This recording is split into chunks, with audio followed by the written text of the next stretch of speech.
ഈശോയിൽ പ്രിയമുള്ള ദൈവമക്കളെ, വിശുദ്ധ ലൂക്കായുടെ സുവിശേഷം 24-ാം അധ്യായം 45-ാം തിരുവാക്യം. വിശുദ്ധ ലിഖിതങ്ങൾ ഗ്രഹിക്കാൻ തക്കവിധം അവരുടെ മനസ്സ് അവൻ തുറന്നു. പ്രിയമുള്ളവരെ, ഈശോ മനസ്സ് തുറന്നെങ്കിലേ നമ്മുടെ മനസ്സ് തുറക്കപ്പെടുകയുള്ളൂ. നമ്മുടെ ഹൃദയത്തെ സൃഷ്ടിച്ച ദൈവം തൊട്ടെങ്കിലേ നമ്മുടെ ഹൃദയം തുറക്കപ്പെടുകയുള്ളൂ. നമ്മുടെ ശരീരത്തെ സൃഷ്ടിച്ച ദൈവത്തിന് മാത്രമേ ആ ശരീരത്തെ പൂർണ്ണമായി സൗഖ്യപ്പെടുത്താൻ കഴിയൂ. എത്ര ഡോക്ടർമാരുണ്ടെങ്കിലും എത്ര മനഃശാസ്ത്രജ്ഞരുണ്ടെങ്കിലും സൃഷ്ടിച്ചവനാണ് അതിൻ്റെ കേട് പൂർണ്ണമായി പോക്കാൻ പറ്റും. മാരുതി കാറ് ഉണ്ടാക്കിയ കമ്പനിക്കാണ് ആ കാറ് കേടുവന്നാൽ മാക്സിമം അത് നന്നാക്കാൻ പറ്റുള്ളൂ. അതുകൊണ്ട് നമ്മൾ മാരുതി ഷോറൂമിൽ നിന്ന് ഒരു കാറ് മേടിച്ചാൽ നമ്മൾ വേറെ സ്ഥലത്ത് അത് റിപ്പയറിന് കൊണ്ട് കൊടുക്കൂല. പറഞ്ഞെന്താണ്, അത് അവിടെ കൊടുത്താൽ ശരിയാകും. അപ്പോൾ സൃഷ്ടിച്ചവനാണ് പൂർണ്ണമായി അത് സൗഖ്യപ്പെടുത്താൻ, വിടുതൽ തരാൻ കഴിയും. അത് ആ ഒരു സത്യം പ്രിയമുള്ളവരെ നമ്മൾ അറിയണം. അപ്പം നമ്മുടെ മനസ്സായാലും നമ്മുടെ ഹൃദയമായാലും നമ്മുടെ ശരീരമായാലും വികാരങ്ങൾ ഭാവന എന്തായാലും അത് പൂർണ്ണമായി കേടുപോക്കാൻ കഴിയുന്നത് ദൈവത്തിന് മാത്രമാണ്. ബാക്കിയുള്ളവർക്കൊക്കെ സഹായിക്കാനേ സാധിക്കൂ. ആ ദൈവത്തിലേക്ക് നമ്മൾ തിരിയണം എന്നുള്ളത്.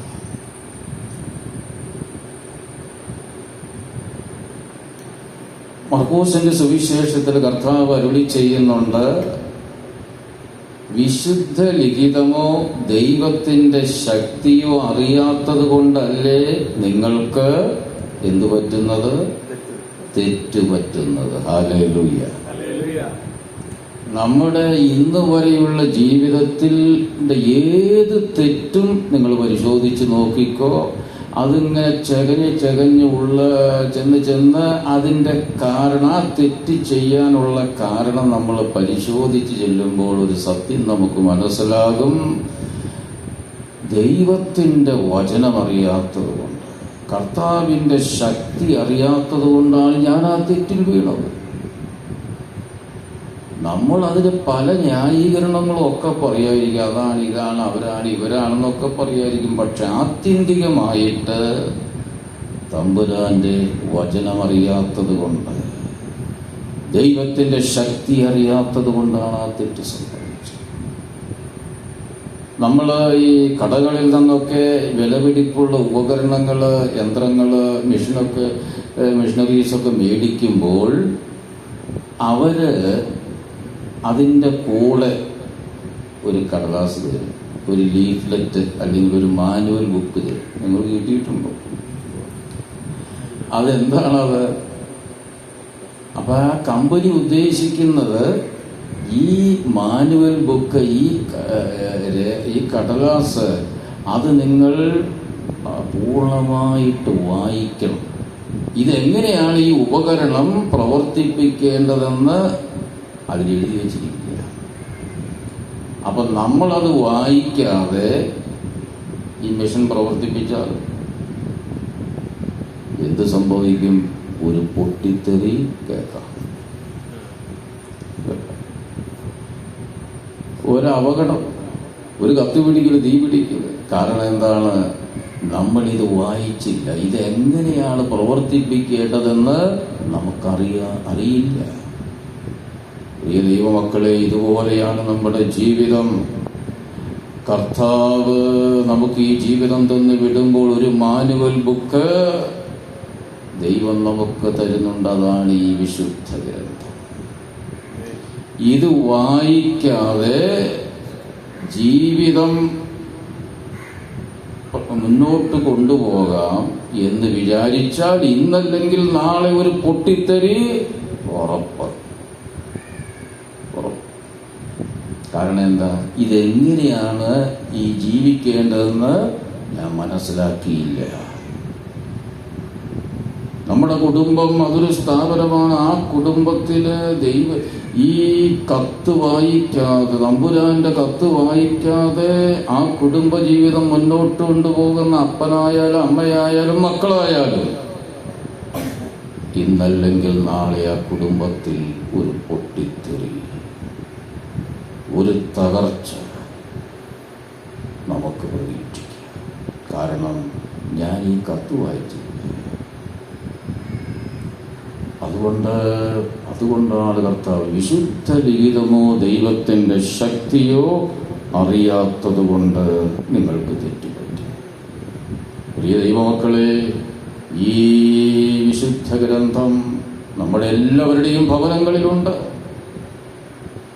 നമുക്ക് എത്ര പേർക്ക് പറയാൻ കഴിയും, പ്രാർത്ഥനയോടെ എല്ലാ ദിവസവും ഞാനതെടുത്ത് പ്രാർത്ഥനയോടെ ഞാൻ വായിച്ചിട്ടാണ് എൻ്റെ ദിവസം ആരംഭിക്കുന്നത്, എൻ്റെ ജോലി ആരംഭിക്കുന്നത്, എൻ്റെ പഠനം ആരംഭിക്കുന്നതെന്ന് എത്ര പേർക്ക് പറയാൻ പറ്റും? വചനം ദൈവം തന്നെയാണ്. Praise the Lord.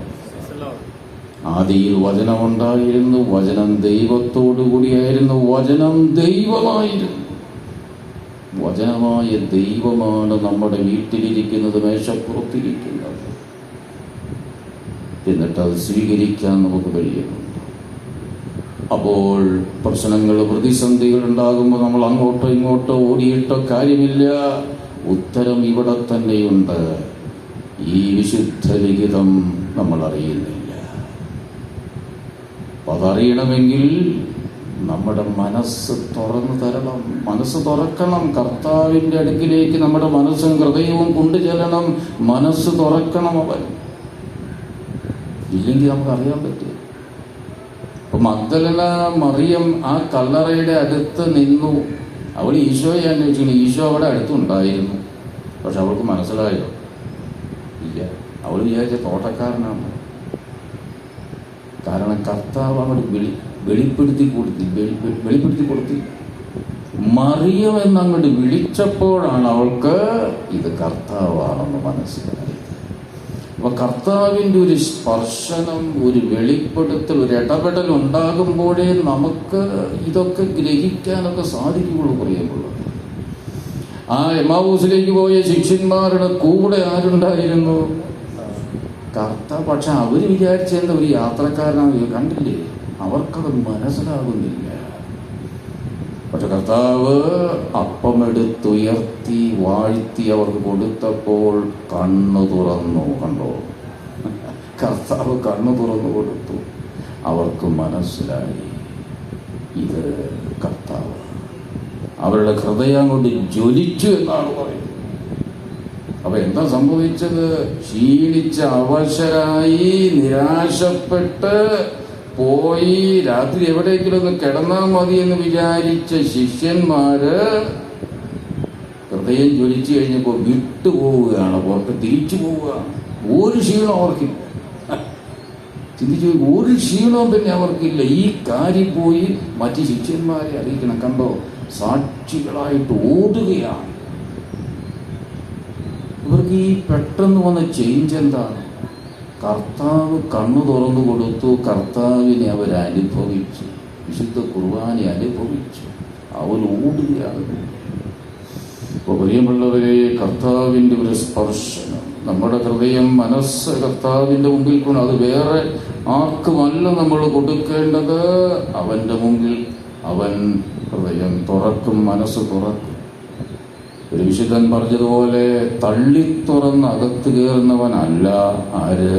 നമ്മുടെ കർത്താവ്. കളനെ ചെയ്യുള്ളൂ.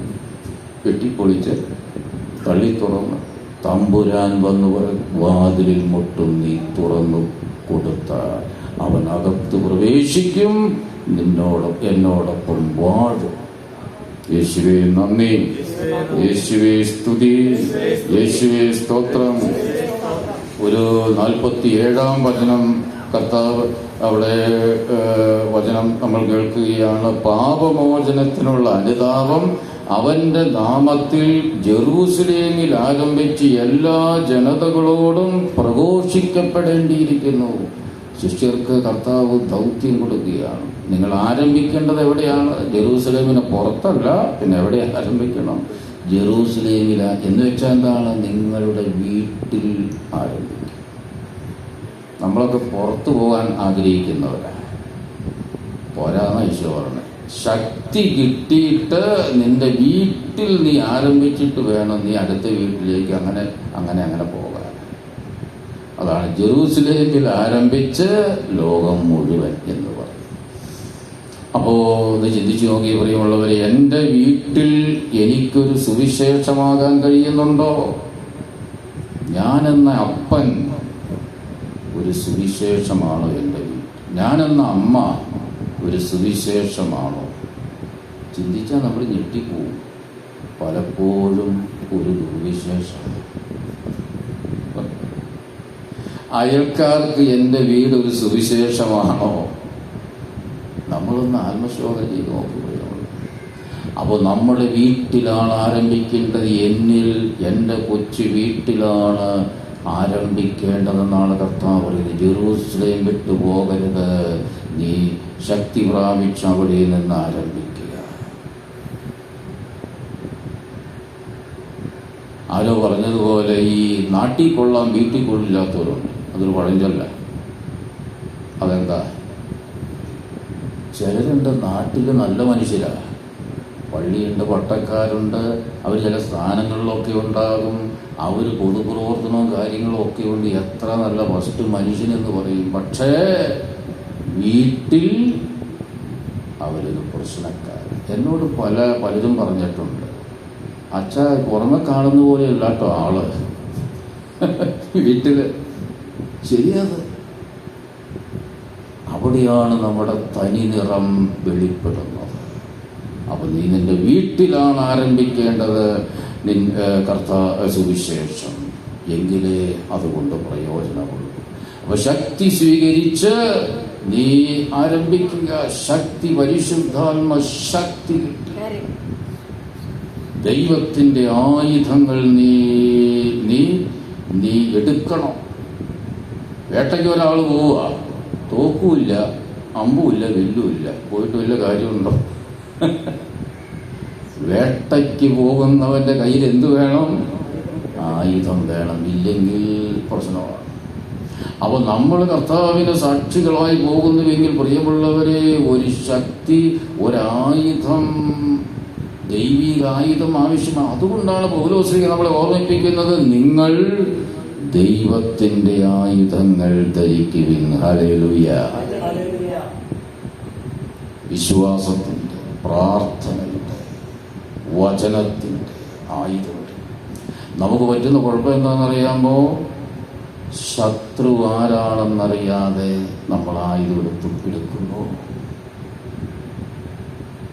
പലരോടും ക്രിസ്ത്യാനികളോടും ചോദിച്ച ആരാ നിന്റെ ശത്രു എന്ന് പറഞ്ഞ അയലോക്കംകാരാ, അവളാ, അവനാ, എന്റെ കെട്ടിയവനാ എന്റെ ശത്രു എന്നെത്ര പേര് പറയും.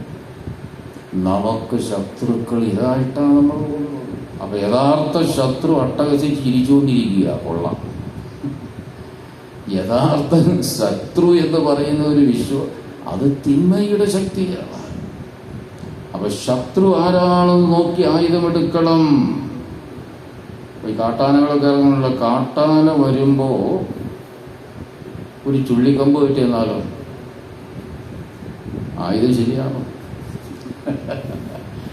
ശത്രുവിന് പറ്റിയ ആയുധമായിരിക്കണം. അപ്പം നമ്മുടെ ശത്രു അവരല്ല, ഇവരല്ല, തിന്മയുടെ ശക്തിയാണ്. അതിന് പറ്റിയ ആയുധം ദൈവം തരുന്ന ആയുധം പരിശുദ്ധാത്മശക്തിയാണ്. Praise the Lord. അപ്പൊ ആ ശക്തി, ആ ആയുധവുമായിട്ട് നമുക്ക് നമ്മുടെ എന്നിൽ ആരംഭിക്കാം. ജെറൂസലേം എൻ്റെ വീട്ടിൽ ആരംഭിച്ച് നമുക്ക് കർത്താവിന് സാക്ഷികളായി നമ്മളായിരിക്കുന്നിടങ്ങളിൽ തമ്പുരാന് ഉദ്ധിതനായ ഈശോയ്ക്ക് നമുക്ക് സാക്ഷികളായി മാറാം. നല്ല ദൈവം നമ്മളെല്ലാവരെയും അനുഗ്രഹിക്കും. Praise the Lord.